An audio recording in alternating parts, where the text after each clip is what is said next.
ভিক্ষুক রাস্তা দিয়া যায় আর জমিদারের পুত্রবধূও যায়। একজন সামনের থেকে আসতেছে, একজন সামনের দিকে যাইতেছে। দুইজনের ক্রসিং এর সময় ভিক্ষুকের গায়ের কাদা জমিদারের পুত্রবধূর গায়ে লেগে গেছে। সে দুনিয়া আন্ধার করে ফেলছে, স্বামীকে ডাইকা নিয়ে আসছে, বলছে ভিক্ষুক আমার কাপড় নষ্ট করে দিছে। সে শুধু ভিক্ষুক ছিল না, বৃদ্ধ ছিল। বৃদ্ধ ছিল না শুধু, জীর্ণ ছিল, শীর্ণ ছিল। শরীরে কাপড় ছিল না, ফাটা চিরা কাপড় ছিল। পায়ে জুতা ছিল না, পেটে ভাত ছিল না। জমিদারের পুত্র সইতে পারে নাই, যৌবনী শক্তি সয়তো সয় কি কইরা তার স্ত্রীর গায়ে ভিক্ষুকের কাদা।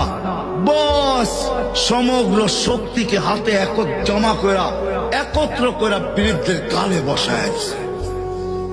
বৃদ্ধ কিচ্ছু বলে নাই, শুধু উপরের দিকে তাকায় দুই তিনটা শব্দ উচ্চারণ করছেন।